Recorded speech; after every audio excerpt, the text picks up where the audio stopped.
రాష్ట్రంలో హై టెంపరేచర్లు వడగాలుల అలర్ట్తో వైద్య ఆరోగ్య శాఖ అలర్ట్ అయింది. ఎండలతో జాగ్రత్తగా ఉండాలని కీలక అడ్వైజరీ జారీ చేసింది. అత్యవసరమైతే తప్ప మధ్యాహ్నం టైంలో ప్రజలెవరూ బయటకు రావద్దని చెప్పింది. చాలా జిల్లాల్లో 45 డిగ్రీలు దాటి టెంపరేచర్లు నమోదవుతున్నాయి. మరో 4 రోజులు ఇదే హీట్ వేవ్ కొనసాగే ఛాన్స్ ఉందని అలర్ట్ ఇచ్చింది వాతావరణ శాఖ. వృద్ధులు, పిల్లలు వడదెబ్బతో ఇబ్బంది పడే అవకాశం ఉందని చెప్తున్నారు హెల్త్ శాఖ అధికారులు. వడదెబ్బ లక్షణాలుంటే వెంటనే హాస్పిటల్కు వెళ్లాలని సూచించారు. హై టెంపరేచర్లు, హెల్త్ డిపార్ట్మెంట్ అడ్వైజరీపై మరిన్ని డీటెయిల్స్ శ్రీశైలం అందిస్తారు. శ్రీశైలం, ఎండలు పెరిగిపోవడంతో పబ్లిక్ హెల్త్ డిపార్ట్మెంట్ ఒక అడ్వైజరీ ఇచ్చింది. ప్రధానంగా హీట్ స్ట్రోక్ అనేది ఏర్పడే అవకాశం ఉంటుంది కాబట్టి దానివల్ల ఒక్కొక్కసారి ప్రాణాల మీద కూడా వస్తుంది కాబట్టి తీవ్రమైన ఎండలు ఉన్నాయి కాబట్టి 40 డిగ్రీలు శరీర ఉష్ణోగ్రత బయట వాతావరణం సంబంధించి 40 డిగ్రీలు దాటినప్పుడు శరీర ఉష్ణోగ్రత అనేది పెరిగిపోతుంది.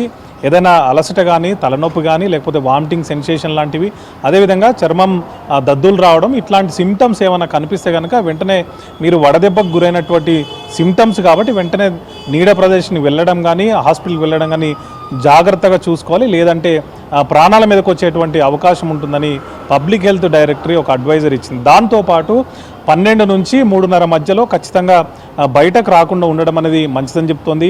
ఎందుకంటే ఎండలు తీవ్రంగా పెరిగిపోతున్నాయి. ఉదయం 7 గంటల నుంచే ఎండలు ఎక్కువగా ఉంటున్న నేపథ్యంలో మధ్యాహ్నం సమయంలో బయట తిరగకపోవడం వల్ల ఆరోగ్యాన్ని కాపాడుకున్నట్టు అవుతుందని ఇప్పటికే ఒక హెచ్చరిక లాంటిది అడ్వైజరీ ఇచ్చింది పబ్లిక్ హెల్త్ డైరెక్టరీ. దాంతోపాటు ప్రధానంగా ఉదయం సమయంలో కానీ, ఈవినింగ్ సమయంలో కానీ ఏదైనా పనులుంటే చూసుకోవాలి. మధ్యాహ్నం సమయంలో మాత్రం తీవ్రమైనటువంటి అంటే కఠినమైనటువంటి వ్యాయామాలు కానీ, లేదు అనంటే బయటకు వెళ్ళి ఎండలో పనిచేయడం కానీ చేయొద్దని చెప్తోంది. దాంతోపాటు బేర్ ఫుట్తోని, అంటే చెప్పులు లేకుండా కానీ, షూస్ లేకుండా కానీ అసలే నడవద్దు. అదేవిధంగా అత్యవసరం అయ్యి బయటకు రావాలనుకుంటే కనుక గొడుగు లాంటిది వాడడము, ఎండ తగలకుండా, లేదు అంటే క్యాప్ కానీ, చేతి రుమాలు కానీ ఇట్లాంటివి ఏమైనా ఉంటే వాటిని వాడుకోవడం అనేది ఉత్తమమని చెప్తోంది. దాంతోపాటు ఎండలు తీవ్రంగా ఉన్న నేపథ్యంలో హైడ్రేట్గా ఉండడానికి ప్రయత్నం చేయాలని చెప్తుంది. అంటే నీడకు ఉండడం కానీ, లేదంటే శరీరాన్ని చల్లబరిచే విధంగా మజ్జిగ కానీ, లేదంటే ఓఆర్ఎస్ కానీ, లేదంటే నీళ్లు కానీ ఇట్లాంటివి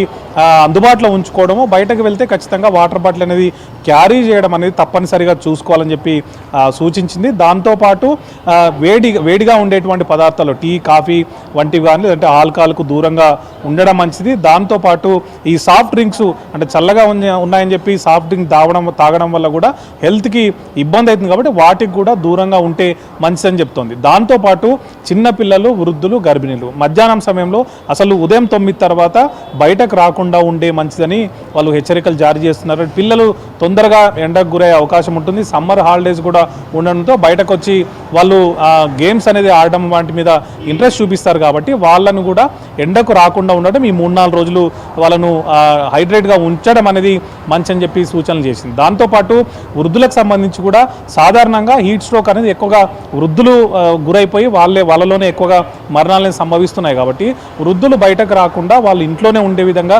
జాగ్రత్తలు తీసుకోవాలి. దాంతోపాటు ఏసీలో ఉంటున్నామని చెప్పి చాలామంది కూడా నీళ్లు తాగడం కానీ, లేకపోతే అంటే నీటి శాతాన్ని కవర్ చేసేందుకు ప్రయత్నం చేయరు. కానీ ఏసీలో ఉన్న నీడపాటున ఉన్నప్పటికీ కూడా దాహం కాకపోయినా ఈ 4-5 రోజులు, లేదంటే సమ్మర్ మొత్తం కూడా నీళ్లు తాగేందుకు ప్రయత్నించాలి. దాని ద్వారా శరీరంలోని లవణాలు బయటకు పోయినా కూడా శరీరం అనేది హైడ్రేట్గా ఉండేందుకు అవకాశం ఉంటుందని చెప్తుంది. దాంతోపాటు గర్భిణీలకు సంబంధించి హాస్పిటల్కి వెళ్ళడమో ఇంకో దానికోసం అని చెప్పి మధ్యాహ్నం సమయంలో మాత్రం బయటకు రావద్దు.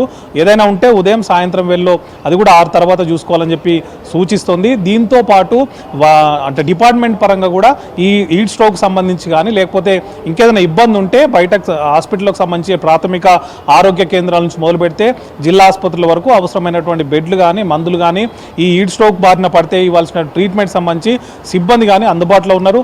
మీకు ఏదైనా ఇబ్బంది అనిపిస్తే దగ్గరలో ఉన్నటువంటి సెంటర్కి వెళ్ళి ట్రీట్మెంట్ తీసుకోవచ్చని చెప్తున్నారు. దాంతోపాటు గ్రామ స్థాయిలో కూడా ఏఎన్ఎంలు, ఆశా వర్కర్ల దగ్గర కూడా ఈ ఓఆర్ఎస్ శాచెట్లు కానీ సంబంధించిన మందులు మందులు కానీ అందుబాటులో ఉంచాము. దాని తగ్గట్టు కూడా డిపార్ట్మెంట్ సిద్ధమైందని చెప్పి చేసిరు. దాంతోపాటు ఈ వేడి అంటే ఎండలు తీవ్రంగా ఉన్న నేపథ్యంలో ఎక్కువగా బయట ఫుడ్ తీసుకోవడము, లేదంటే ఈ ఏదైతే ప్యాకేజ్డ్ ఫుడ్ కానీ లేకపోతే ఫాస్ట్ ఫుడ్ లాంటివి తీసుకుంటే కనుక ఇబ్బంది అవుతుంది.